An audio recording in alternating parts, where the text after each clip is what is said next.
The scale of this conflict, the complexity of this conflict, the fact that have been displaced multiple times really makes this a massive humanitarian emergency.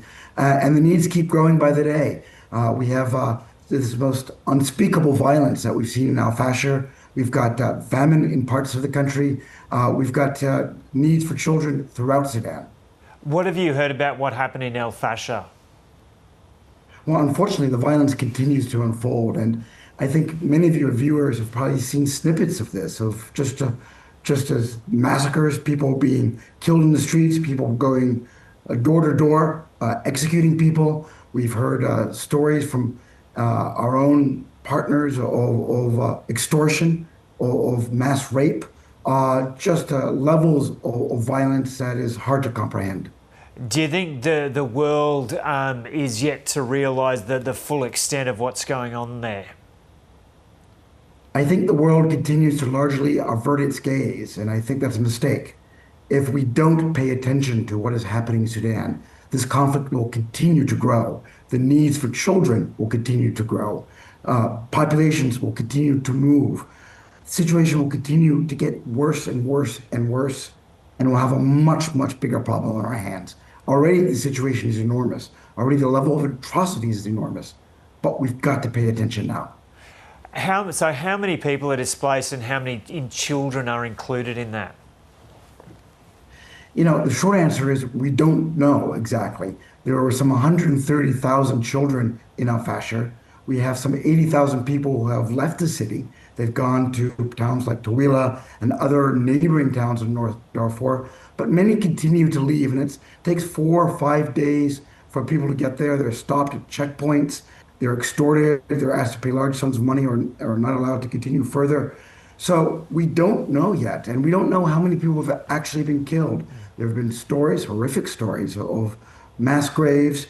We have not been able to get into the city to see the situation there. It's still very unsafe, but we know that the scale is absolutely enormous. So, Sheldon, Yett, how long have you been in Sudan, and going into a country like that, what is the strategy when it is still so unstable and dangerous? I've been here for about a year and a half, and of course, Sudan is a massive country. It is, the size of, if you compare it to American states, for example, it's compared to Texas and Alaska combined, so it's enormous. There are islands of stability. Much of the northern part of the country is relatively stable. Much of the west is not. So you have to have strategies for the appropriate community, for the level of conflict in that appropriate community. We can go to many towns without any problem, without risk of violence. But there's just acute violence in parts of where the front lines are. And the front lines continue to move, they continue to shift. That means there's always unpredictability here. We always have to be changing our strategies. So how many people does UNICEF have on the ground now in Sudan? And can you give us an idea of what they're doing practically day to day? Yes, we have over 400 people on the ground here in Sudan. They are ensuring that children have access to good nutrition. They're ensuring that children have clean drinking water and sanitation. We've got cholera outbreaks here. They're addressing that. They're ensuring that children are immunized against vaccine-preventable diseases. They are ensuring that children stay safe, that those who have been exposed to violence get the psychosocial support they require, and they're working to ensure that children can go back to school. This is the largest education emergency in the world, and some 80% of children are out of school. And of course, school provides more than just an environment where children learn their ABCs. It's also a protective environment, which is critical in an environment like Sudan. In a situation where the challenges are so overwhelming in terms of numbers, and you've got 400 people on the ground there, how are you ensuring that children get enough food and get access to education? And are you really kind of only addressing a small portion of a massive problem? You're 100% correct. It is a massive problem, and the resources are not sufficient enough to meet the needs of all children.